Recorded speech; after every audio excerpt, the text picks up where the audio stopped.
E aí, galerinha, tudo na paz? Tudo tranquilo, né? Tudo perfeito, muito bem. Pois vamos seguir aqui na nossa trilha, né? A gente já aprendeu bastante coisa, tem treinado bastante, e a cada dia a gente tem é, botado, né, no nosso bolso, na nossa caixinha de ferramentas, uma série de itens que a gente vai usar durante toda a nossa carreira, independentemente de linguagem, tá bom, gente?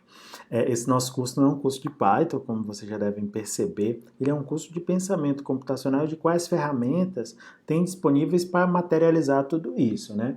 É, por um motivo qualquer, a gente está trabalhando com Python, mas poderia ser em qualquer linguagem. Eu estou, inclusive, achando muito interessante, porque tem vários alunos fazendo em outras linguagens, né? Tem aluno que está fazendo em PHP, aluno fazendo em Ruby, aluno fazendo em Kotlin, e a maioria, obviamente, fazendo em Python, que é a linguagem de programação que eu tenho utilizado para demonstrar aqui. Então, o assunto que nós vamos ver a partir desta semana, e vamos ficar nele durante várias semanas, umas 3 semanas mais ou menos, porque a gente vai sempre agregando, né, as coisas que a gente já sabe no assunto corrente. Então, a gente vai continuar trabalhando com strings, com repetição demais, bastante mesmo, mas o assunto da vez são os vetores, né? E eu já venho falando dos vetores desde a aula passada, porque os vetores de uma forma fácil de você definir eles, está até aqui no slide, né? É uma coleção de objetos, é uma cestinha com algumas coisas que você coloca dentro, tá bom? Para todos os efeitos, uma própria string ela já é um vetor, ou seja, ela é um conjuntinho de espaços, né? Então, é um conjunto que tem a série de espaços onde você pode botar esses elementos.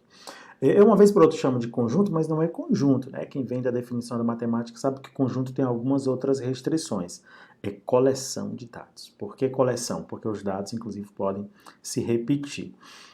O nome array é um nome bastante comum, bem popular entre os desenvolvedores, né? Então é um sinônimo para vetores.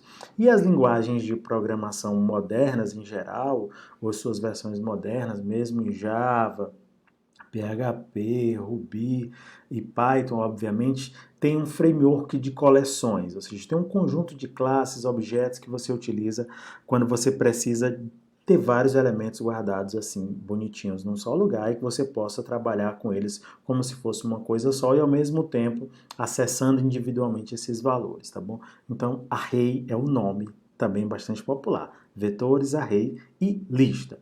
Dentro de um grupo de pessoas que trabalham na mesma linguagem, ele costuma chamar pelo nome específico lá, que vai ser lista, né? Se você tiver em Python, o cara vai chamar de lista. Se for em Java, também vai chamar de lista. Se for em JavaScript, muito provavelmente vai chamar de um array, né? Então, cabe você entender, à medida que você for representar o seu pensamento computacional, qual é a linguagem de programação que você vai trabalhar, para ver naquela linguagem de programação como isso é representado. Isso o que, professor? O que é isso que você está falando, né? Então eu anotei aqui, resgatei aqui alguns slides, como vocês sabem, eu não gosto de trabalhar muito com slide, não é que eu não gosto, né? Eu levo mais ou menos assim, naturalmente do que no slide, eu não me dou bem com slides. Mas aqui tem uns exemplos que eu tirei lá do nosso livro, inclusive vocês devem ler com bastante calma o capítulo 10 do nosso livro, né? Bota Pense Python no Google, o livro está aberto lá no GitHub, você vê no capítulo 10, e são umas listas, né? E aqui ele faz uma série de explicações pormenorizadas que você deve entrar e deve sim se preocupar em ler calmamente lá, até para que você possa surgir algumas dúvidas e a partir dessas dúvidas gerar aprendizado. Show? Perfeito. Uma sequência de valores como as strings. E aí quando vem sequência de valores e como as strings, a gente já lembra dos detalhes que, entendi. Então, isso é um caixotinho com diversos slots, né? E esses slots têm os endereços.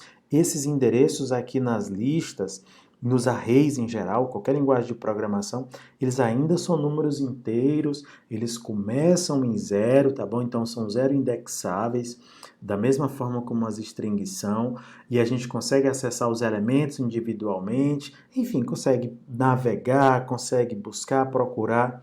Tudo isso que a gente vinha fazendo com as strings, tá bom? Então não tem muita novidade desse lado, né? De como é que eu trabalho com isso. Obviamente que tem mais possibilidades, a gente tem mais liberdade. Vocês lembram que nas strings a gente não consegue alterar um elemento de uma string. E outra limitação da string também é que cada elemento, ou cada item dessa coleção, de caracteres, é um caractere, é apenas um caractere. E como vocês podem observar aqui nesse slide, um item de uma lista, a depender da linguagem de programação, pode ser qualquer coisa, né? Então, algumas linguagens de programação prendem, quando você vai criar uma lista, você diz, isso é uma lista de quê? É de números, é de texto, é de aluno, é uma lista de animais, de veículos, do que for. Mas na maioria delas, né, principalmente as que são mais utilizadas no mercado, as listas são dinâmicas, significa que elas podem receber quaisquer tipos de elementos, inclusive ao mesmo tempo. Em Python, especificamente, as listas são representadas pelos colchetes. Mas uma coisa que é muito comum entre as linguagens de programação, e é muito normal, é aquela forma de acessar um item desta coleção de dados, né? Então você tem uma variável que representa essa coleção. Essa coleção está em memória, mas você tem uma variável que você pode acessar ela. Isso é fato. E você usa o colchete, esse é o operador de acesso, né? O colchete, você bota o número inteiro, dentro ele vai retornar para você aquele elemento que está naquela posição. A gente já sabe fazer isso com as strings e com as listas e com os arrays, em toda a linguagem de programação que você vai trabalhar, vai ser dessa forma. Muito provavelmente todas vai ser desse jeitinho que você vai acessar. Agora tem um detalhe aqui nas listas, é que você pode mudar o elemento. E o elemento não é só um caractere, veja só, né? Aqui tem cheeses, né? Que eu acho que são queijos. Então, os elementos são strings, veja só que legal.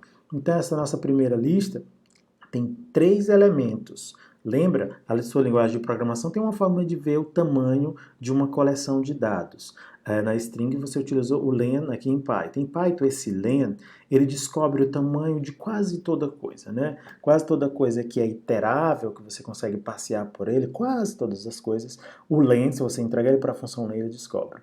Linguagens de programação como Java ou JavaScript costuma ter um método ou uma propriedade que é chamada length, né? Length, inclusive vem de length, que também retorna o tamanho, tudo bem?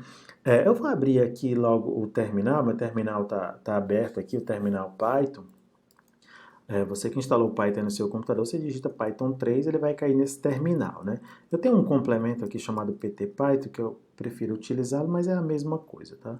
Ctrl L aqui limpa para mim, se você está no terminal Linux é a mesma coisa que do meu terminal. Meu terminal aqui é um terminal Linux. Então, o que a gente já pode descobrir aqui? Eu posso criar uma lista qualquer, números, deixa eu só. E, então, do lado esquerdo eu estou botando o nome de uma variável. Assim como eu boto uma variável de qualquer coisa, certo? Eu boto uma variável de qualquer coisa, não tem nenhum problema. Agora eu vou botar os elementos do lado direito, né? Esse aqui vai ser avaliado e vai ser guardado em memória, e esse números é que vai ficar com o ponteiro, com o endereço dessa nossa coleção de dados, tá bom? Vou colocar aqui os números. 10, menos 1, 0, 18 e 45, tudo bem? Então nós temos aqui uma coleção de números, olha que legal, interessante, uma coleção de números. Professor, eu não estou conseguindo associar, você me disse que as strings elas são uma coleção, mas essa estrutura que você está botando é totalmente diferente. Aparentemente diferente, mas é a mesma coisa, tá bom?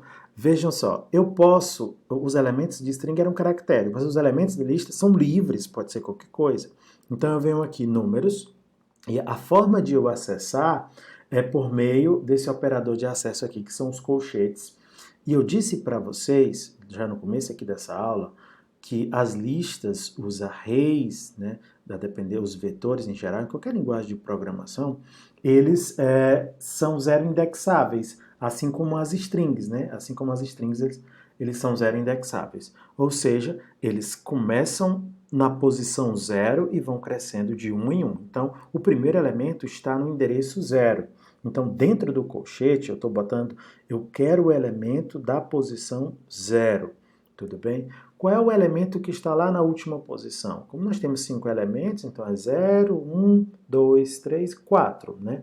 O elemento de index 4 é o elemento 45. Veja só como ele está dando o retorno, tá bom? Eu estou botando diretamente aqui no terminal as linguagens que são do tipo script. Você consegue fazer isso, né? Na maioria das linguagens você consegue testar instruções isoladas. Perfeito.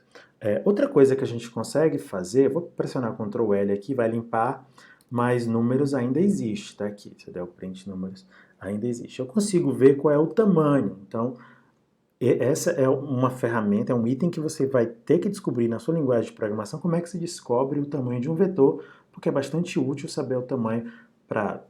Se é para você estar desenhando uma página web, você precisa saber quantas divs colocar, quantos quadrados, enfim, o espaço necessário para aquilo, geralmente você verifica, de acordo com o tamanho, gere N coisas assim. Então, qual é o tamanho de números? Eu consigo verificar com o len do mesmo jeito. Olha, nós temos 5 elementos. Nós temos 5 elementos. Perfeito? Então, significa que os index vão de 0 até o 4, que é o len menos 1.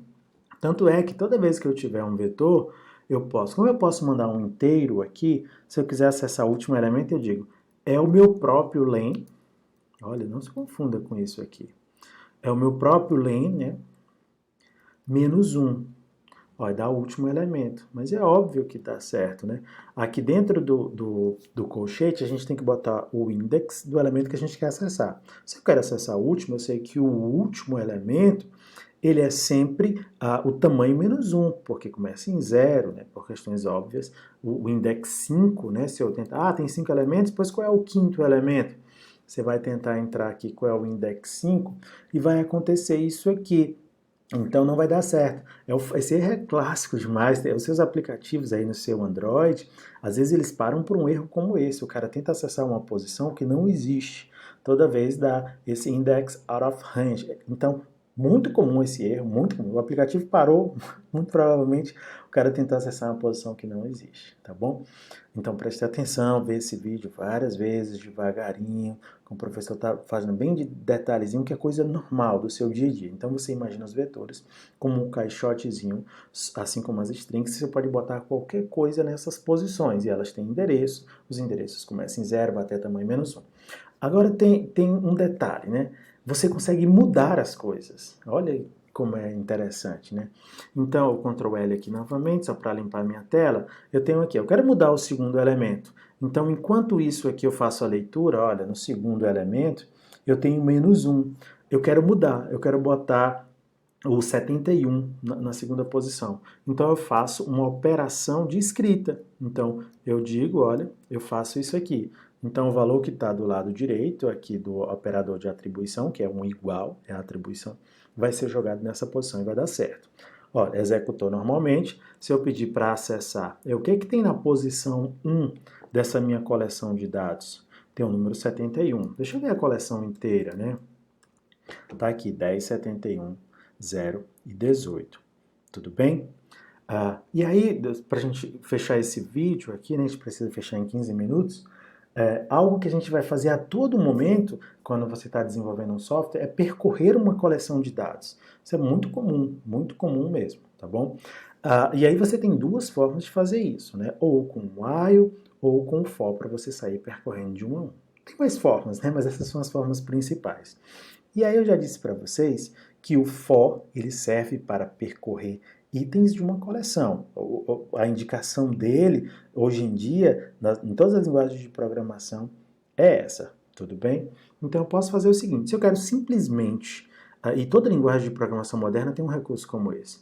Então, para cada item, eu vou chamar aqui de item in, então for in, eu não vou percorrer range. Range é quando eu não tenho uma coleção e eu preciso de uma coleção artificial. Nesse caso, eu tenho uma coleção de dados que eu quero percorrer elemento por elemento, que são os números. E eu venho aqui e boto, por favor, escreva isso aqui, seguido do item que está em cada posição. Então ele vai girar quantas vezes? Ele vai girar de acordo com o tamanho da coleção que eu dei para o for. E a cada volta ele vai me dar um elemento lá da coleção, um elemento lá da coleção. Vejam só, então ele escreveu na tela como eu disse. A cada volta ele fez um print, botando maior que, e do lado botou o item. Perfeito, gente? Tá muito bom, né? Então, olha devagarinho esse vídeo. Antes de assistir o próximo vídeo, vê se você dominou, abre o seu terminal. No próximo vídeo, eu vou mostrar como percorrer o while, como percorrer com o while ou com o for, quando você precisa acessar os endereços. Ou seja, eu preciso saber qual endereço e qual elemento, ou seja, qual é o index e qual é o elemento, tá bom? E outros detalhes das coleções, no caso da lista. tudo bem? Assunto da semana, vetores, nós vamos ficar umas 2 semanas nesse assunto. Assiste o próximo vídeo.